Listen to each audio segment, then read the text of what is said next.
Gesù conferma. Stettero tutti con i nervi tesi, angeli e santi dello paradiso, quando la parola di mattina cercò, senza rubare, un bambino. Le trombe loro suonarono: Gesù!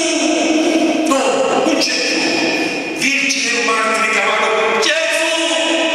No, non c'è più. Costiti e carnieri cercavano: Gesù! No, non c'è più.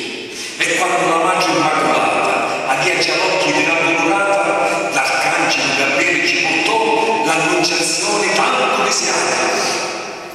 Telefonò, vogliamo un lucifero, trovò Gesù innocentemente offerto, ma qua c'è qui, vivendo di sorriso, e ora lo riporta a un paradiso.